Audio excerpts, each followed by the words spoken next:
Welcome to the Holyland Dispatch podcast.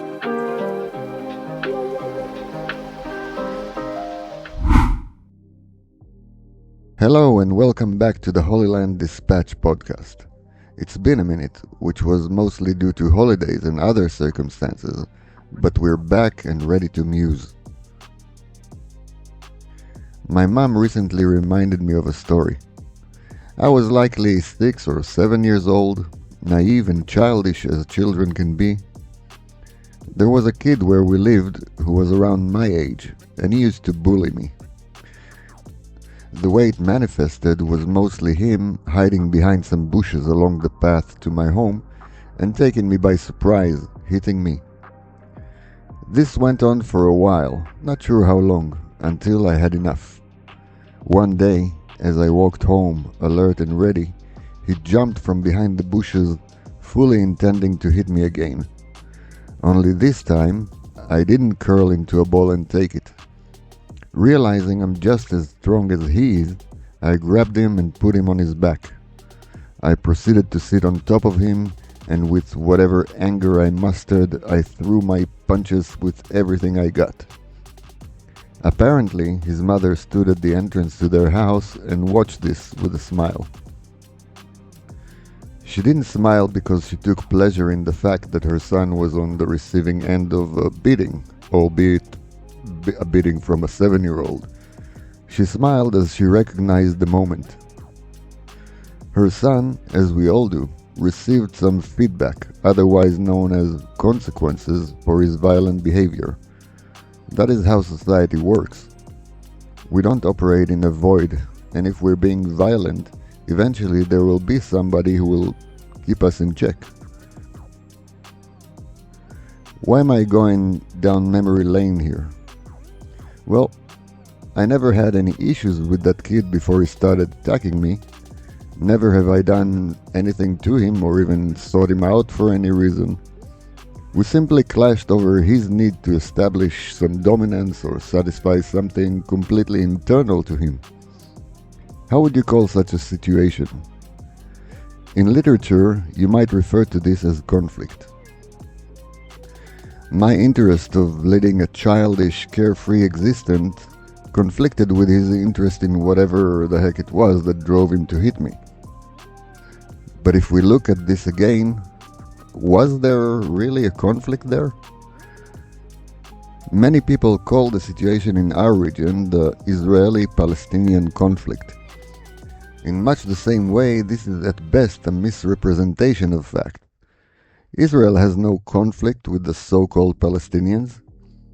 Other than the fact that our desire to keep breathing conflicts with their desire to bring this situation to an end, we have no qualms, no conflict. Much like that kid in my childhood, Israel was attacked time after time after time. Much like myself, it took the abuse for the most part with no reaction. When the people who desire our annihilation stepped way over the line, Israel responded in the way bullies need to be responded to, by putting them on their backs and demonstrating the consequences aren't worth the effort of bullying. We've demonstrated on multiple occasions that this is not about real estate. The terrorist attacks did not start in 1967 or even 1948. We've demonstrated on multiple occasions that there is no symmetry in attitudes. Israel agreed and carried out real concessions for peace, while our partner bit the peaceful hand and kept on attacking us, rejecting every solution offered by anyone. It's simply not a conflict. It's attempting to resolve a problem imposed on us by pesky, bullying neighbors. Now, while we're demystifying harmful euphemisms, let's talk a bit about another one, the extremists on both sides. As you might recall, we've talked about the both sides camp in our previous episode. This time I thought I'd spend a couple of minutes discussing this misnomer. In an effort to avoid reality and then being forced to actually deal with it, delusional lefties would fall back to the extremists on both sides argument. You know, when pushed about the endless rivers of Jewish blood spilled by terrorists over the decades, the extreme lefty will come back with something like, well, you know, there are extremists on both sides. Or when commentators on TV want to present themselves as level-headed and fair, they talk about the conflict being difficult to resolve due to extremists on both sides. Well, let's examine that term, shall we? On the one side, that of the so-called Palestinians, we have a list of terrorist attacks as long as history. Even if we only start measuring in the 20th century, we're still talking about some very prolific murderers. Before the establishment of Israel and after. Before the 6 Days War and after. Before the Oslo Accords and after. Before the Israeli pullout from Gaza and, as you all know, well after. We have multiple organizations, PLO, Hamas, other sects, openly calling, educating for, and rewarding the murder of Jews. I'd call these extremists. They are operating in very extreme ways to implement some very extreme ideology. They don't even hide it. You've seen and heard this from the river to the sea. Now, let's discuss those extremists on the Israeli side. Baruch Goldstein was an extremist, no doubt. Ami Popper was fairly extreme. There was another guy who murdered Arabs on a bus a long time ago. And I guess that's it. So, you see both sides. Seriously now, as this is a serious business. Baruch Goldstein, Ami Popper, and that third one are viewed by the vast majority of Israelis as a shameful stain. Most of us not only completely disagree with their actions and ideologies, but are repelled and disgusted with them. Our education system, and I know as both myself and my kids went through it, is teaching kids to strive for peace and coexistence. Murderers who killed Arabs out of twisted ideological beliefs are prosecuted and punished.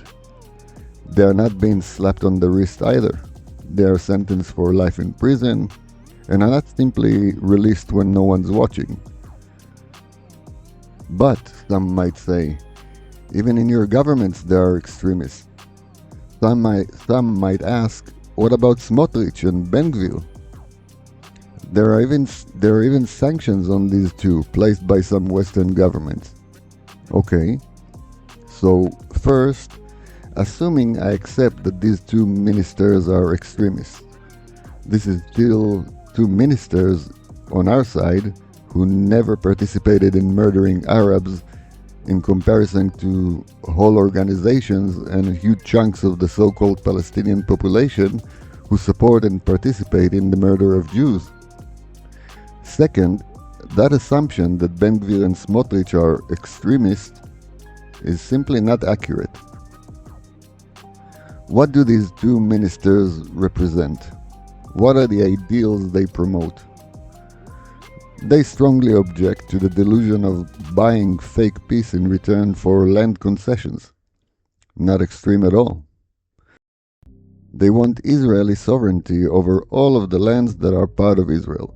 That includes the Gaza Strip as well as Judea and Samaria. Now that might feel extreme to some, I get it. But let's think about that for a moment longer. These legitimate parts of Israel were handed over to the PLO as part of the dreadful Oslo Accords.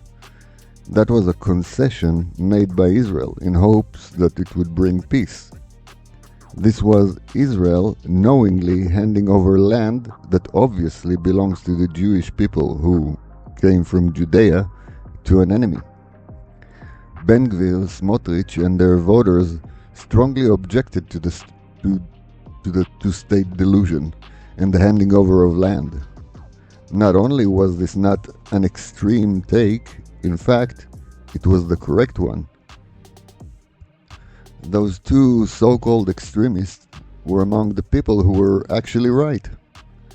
They had what we might call conventional wisdom, not extreme at all.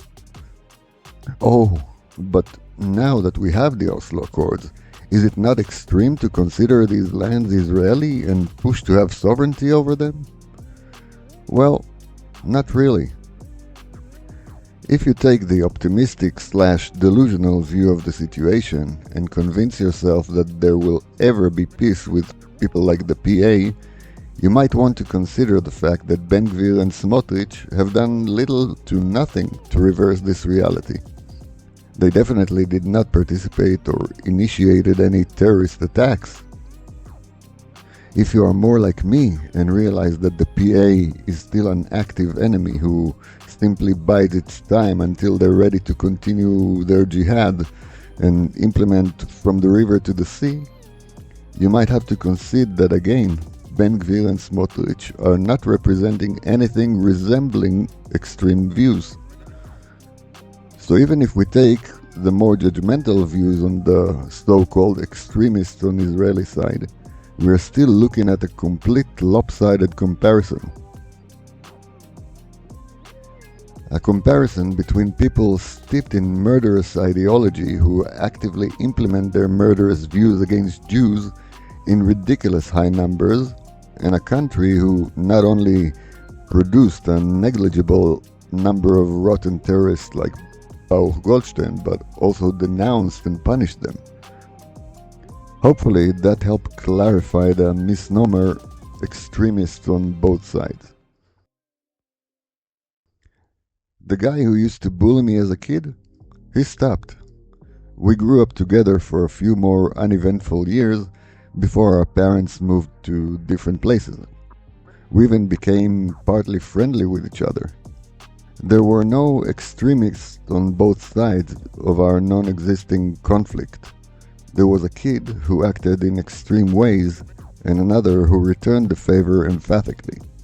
The situation was resolved due to the response and the attention given by the responsible adults, and everyone were able to go their merry ways. We talked about the both sides camp fear of having an opinion, and that fear is what generates this euphemism and misnomers. The sooner we accept that there are no real extremists on both sides and that there is actually no conflict, the sooner we can, as they say, just get along. Thank you all for once again joining the Holyland Dispatch podcast. God bless.